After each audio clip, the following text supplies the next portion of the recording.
Guys welcome back to my channel. Good morning, જય શ્રી કૃષ્ણ, જય શ્રી રામ, જય શ્રી મહાકાલ. આજે છે મંગળવાર, તો હવે અમે પૂજા કરીએ છીએ અને હવે જાઉં છું હું પૂજા કરવા. તો બધું તમને પૂજા કરી. તો આપણે નીકળી ગયા નરોડા જવા માટે, કારણ કે થોડી આજે મોડું થઈ ગયું હતું, એટલા માટે બાઇક પર જવા જાઉં છું. તો એટલે મોડું થઈ ગયું એટલે બસ છૂટી ગઈ અને એવું છે કે બસ હવે આ રોડે થઈ નથી જતી, નરોડા જઈ અને નરોડા જાય છે, કારણ કે અહીંયા કેનાલ નર્મદા કેનાલ ઉપરનો જે બ્રિજ છે એ થોડું તૂટી ગયો છે, એના કારણે બસ બંધ કરી દીધી છે. જોઈએ હવે બધા કહે છે કે રસ્તો બંધ છે, પણ થોડા સાધન તો અહીંયા તો ચાલુ છે. પણ હવે જોઈએ શું છે, હવે આગળ જઈએ એટલે ખબર કે રસ્તો ચાલુ છે કે બંધ છે. જોઈએ, તમે જોડાયેલા રહો, આપણે જોઈશું આગળ કે રસ્તો ચાલુ છે કે બંધ છે. બસો ને ટ્રકો તો બંધ છે હાલ, તો ગાડીઓ ને બધું આવે છે જાય છે.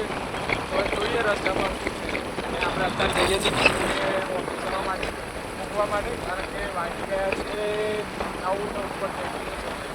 તો ઓફિસનો ટાઈમ ખરાબ થતો છે, બસ આજ છૂટી ગઈ કારણ કે થોડું કામ હતું એના કારણે. તો જોઈએ, વાંધો નહીં, જોઈ લઈએ હવે જઈએ અને રસ્તામાં રસ્તો બંધ છે, ચાલુ છે, જોડાયેલા.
આપણે કેનાલની જોડે આવી ગયા છે, જો હું તમને બતાવું.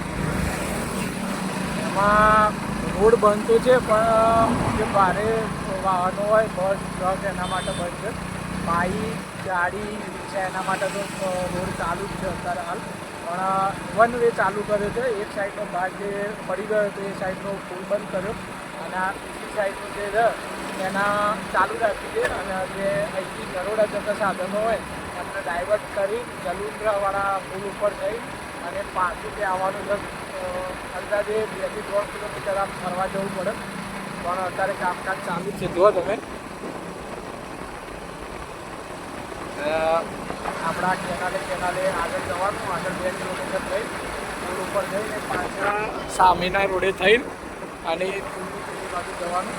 એટલે બહુ ફરવાની મજા થઈ, પણ પુલ પડી ગયો એના કારણે અત્યારે હાલ બંધ કરેલું છે.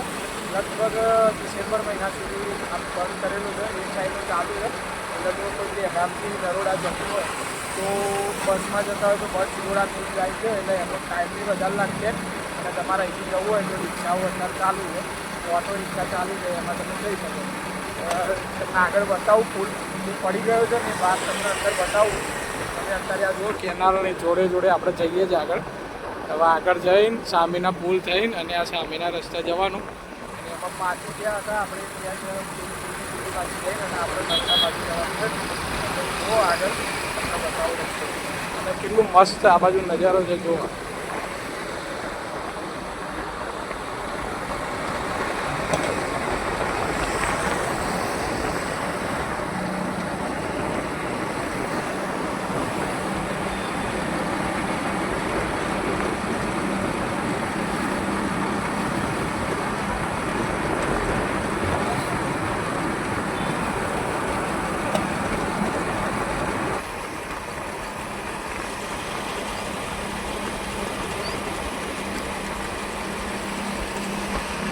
હવે અહીંયા થઈને જઈશું અને પેલી બાજુ મળશું.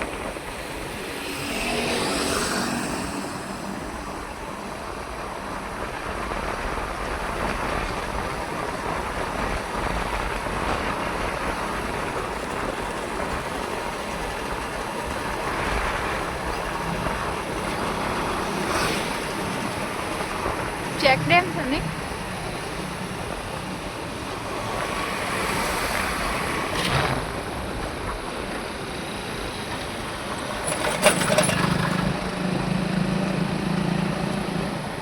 આ કયો પુલ? આ નવો કર્યો ને? રોડ બનાવી દીધો.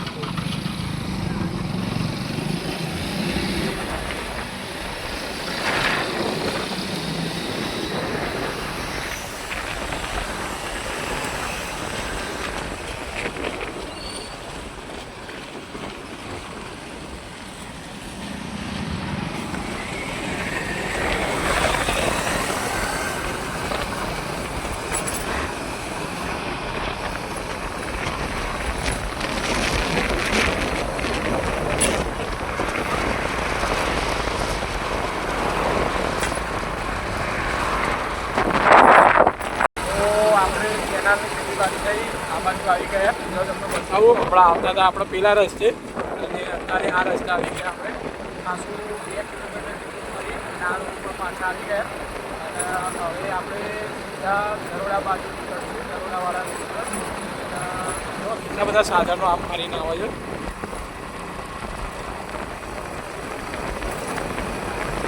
ટ્રક અને બસ માટે તો રોજ બંધ જ કરી દેવાનું, કારણ કે જાય તો એના કારણે પડવાની શક્યતા વધી જાય છે. અને પુલ પણ એવો છે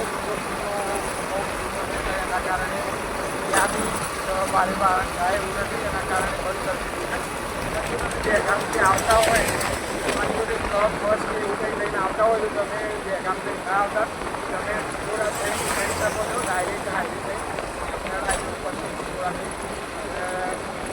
ગાડી નહીં થતું હોય એના માટે ચાલુ છે.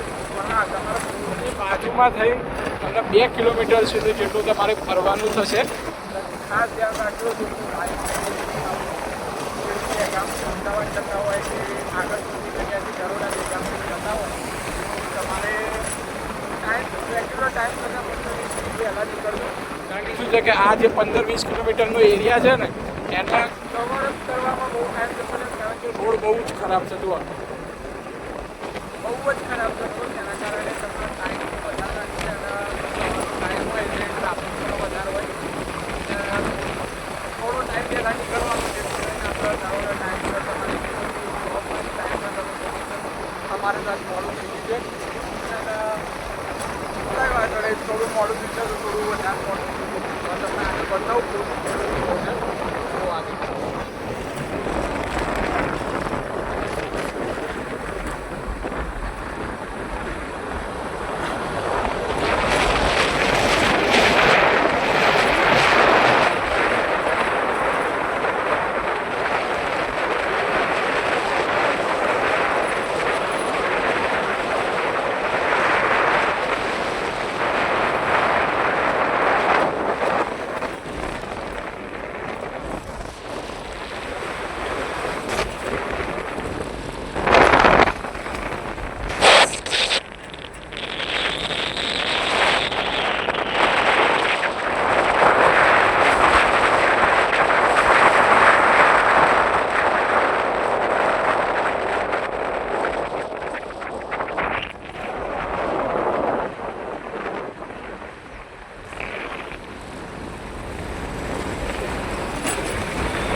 તો અંદાજે 1 વર્ષ પહેલાં જ તૂટી ગયો હતો, પણ આ પેલું વડોદરામાં પડી ગયું. એના પછી બધાના વિડીયોઝ બન્યા ટીવી ચેનલમાં, એટલે પછી આ રોડ બંધ કરી દીધો છે.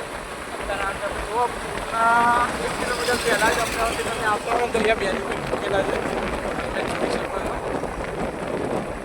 અહીંયાથી પોલીસ તમને પાછા વાળી દે છે, તો પાછી સાથે આવતું હશે તો બાઇક ને એવું હશે તો તમને જવા દેશે. બાકી તમારે મોટા વાહનો તો વિશ્વાસીને જ આવવું પડશે. હવે આપણે જઈએ, આપણે તો આવી ગયા છે, રાયપુર પહોંચવા આવ્યા. આપણે જઈએ ટીકુ મૂકવા. બીજું એવું છે કે ટીકુ હવે આજથી 7-8 દિવસ માટે એના મમ્મીના ઘરે રહેવા જાય છે. તો હવે આપણે ઘરે એકલા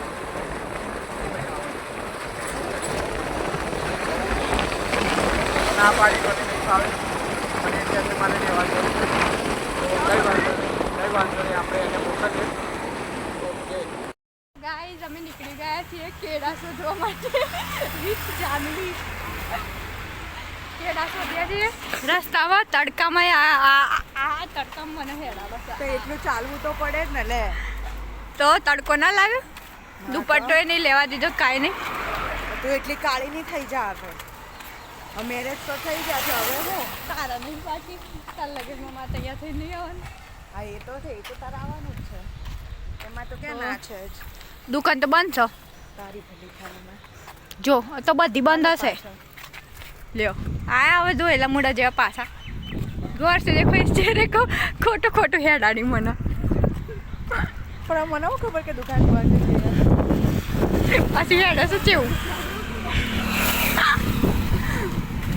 તો અમે આવી ગયા. કોઈ કેળા બેડા મળ્યા નહીં. કેળા તો ઠીક છે, પણ જે ફરે નહીં મળી. તો ભૂખ લાગી છે ને. અને પેલા માજી કેવું કામ કરસ તું બી કર. હમણાં ઉપર જઈને ઓફિસમાં કરવાનું જ છે. એચઆર છે હોદ્દેથી, પણ લાગે છે કે શું એચઆર આયા તો આયા એ ચાર જ છું. તો અમે પાછા ઓફિસે આવી ગયા. અમલ્યા દમનો ઓફિસ પૂરી થાય એટલે 6 વાગે. બાય બાય બોલ દે. Bye bye. આપણે પહોંચી ગયા છીએ નરોડા મમ્મીના ઘરે. તો હવે આ રહ્યા મમ્મી. તમને મળીએ અમે ન્યૂ બ્લોગમાં કાલે. તો આ બ્લોગનું એન્ડ અહીંયા જ કરીએ છીએ. તો કીટુ સકુસ ચેનલને લાઈક, શેર એન્ડ સબસ્ક્રાઈબ કરવાનું ના ભૂલતા. બેલ આઇકન જરૂરથી દબાવજો, જેથી કરીને અમારા વિડીયોઝના નોટિફિકેશન તમને ફર્સ્ટ મળે અને તમે ફર્સ્ટ અમને નિહાળી શકો. તો ફટાફટ જઈને લાઈક, શેર એન્ડ સબસ્ક્રાઈબ કરી દેજો. તો સ્ટે ટ્યુન.